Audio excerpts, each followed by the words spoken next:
Tatlo po kami magkakapatid. Ako po yung panganay, incoming college. Yung papa ko po ay dispatcher po sa Angat, Bulacan sa logistics department po. Yung mama ko naman po ay housewife. Sa ngayon, panggabi ako sa trabaho. 49 years old na ako. Sa edad kong to, mahirap yung panggabi. Pero kailangan talaga kasi doon lang yung anak buhay namin. Bilang padre de pamilya, bawal sumuko eh. Yung nag-aaral ko, 3. Minsan naisip kong sumuko, pero hindi dapat kasi para sa mga bata, kailangan makapag-tapos. Civil engineering po yung pinili ko kasi ever since back then, looking at our environment, makita nyo po na lahat ng bahay ay na-overshadow yung amin. Usually sa kanila hindi lang well-designed but also well-structured compared to us na halos tagpi-tagpi and maraming pong hazards and incidents na nagaganap every time na may ulan. Isa po sa naging motivation ko ay yung bahay na itinayo po sa harapan namin. May bahay po dyan dati na sinira po, then nag-foundation, pinatayuan ng bahay hanggang sa pagpintura. Lahat po yun ay na-witness namin.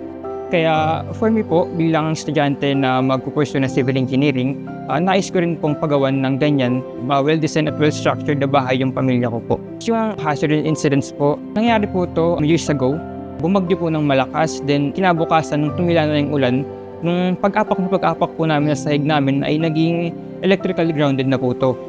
Maraming po akong pangarap para sa pamilya ko, pero I think pagkatapos ko po gumraduate at makakuha ng lisensya, deserve po nila magkaroon ng bahay na comfortable at ligtas din po para sa kanila. At kung pagbabasayan ko po yung mga buildings sa Mall of Asia, isa po yung sa naging inspiration ko po and hopefully one day ay isa po ako sa makakapagpatayo po ng ganun.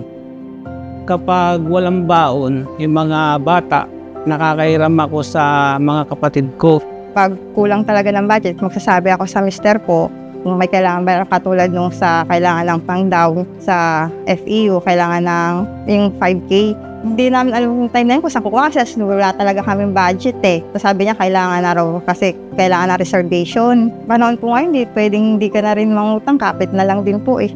Pumasa po ako sa, I think, 4 na state universities, tapos isang private universities na may scholar din. Dahil na rin malapit sa retirement age yung tatay ko po, which is yung main source of income po namin, ay nararapat lang po na kumuha ako ng scholarship na hindi lamang tutustos sa pag-aaral ko, bagkus pa rin po sa aming pamilya. Yung naging main motivation ko po dyan ay yung quote po ng teacher ko dati sa economics, grab the opportunity or lose the chance. Nung pagkakita ko po ng NOAA or ng Notice of Award, tapos pagkatapos ko pong i-verify, ay pinakita ko po agad sa parents ko at nakita ko naman po yung saya po nila dahil sa programang ito, malaki po yung po ito para sa pamilya ko at para na rin po sa pag-aaral ko po sa kolehiyo. Naging masaya po ako at naging relieved na meron na pong tutustos sa college ko po. Nung nabalitaan ko po na nakakapasa po siya sa scholar ng SM, tuwan-tuwa po kasi sabi nga niya po, full tuition po yung sagot ng SM. Siyempre, hindi naman po namin kayang magpa-aral. Para akong nabunutan ng tinik kasi yung pag-aaral niya, guaranteed na yun eh. Yung opportunities po na mabibigay po sa akin, aside po sa tuition and miscellaneous fees na sagot, pati rin po sa allowance, ay yung career opportunities. Nakita ko po yung SM First Scholar, hindi lang po pang tustos sa pag-aaral ko, but investment na rin for my future career. And also po yung summer job opportunities, since well aware naman po na yung mga prominent na civil engineer ay andun po sa SM, magme-mentor po sa amin. After graduation po, yung pinaka-goal ko po ay pumasa sa board exam at maging licensed civil engineer, and hopefully po ay makapagtrabaho po ako sa SM para po makapag-give back po ako sa kanila. Kahit balik-balik ta rin man po yung mundo, pipiliin ko pa rin po si Eman bilang anak ko at bilang panganay. Kasi nakikitaan ko nga po siya yung pagiging responsable niya sa buhay, kung ano yung pangarap niya kaya niyang panindigan na gusto niya po yun eh. Dapat maging mapanuri tayo sa mga opportunities. At also, isa po sa quote na naging foundation ko po ay yung quote ni William Clinton, which is, "Education is not a privilege, it is a right." Ibig sabihin, yung pag-aaral po, hindi po dapat natin ituring yung pag-aaral bilang luxury para sa mayaman, bagkus ituring po natin itong karapatan para po sa lahat na mag-aaral. Pagbutihin mo lang yung pag-aaral, go for your dreams. Maraming pong salamat sa lahat ng suporta, lahat ng guidance, at lahat ng sakripisyo na binigay niyo po sa akin.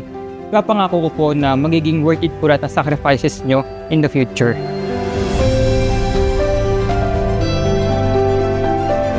I am Clan Emmanuel Lopez, pursuing Bachelor of Science in Civil Engineering at Far Eastern University Institute of Technology, a proud, incoming SMFI scholar.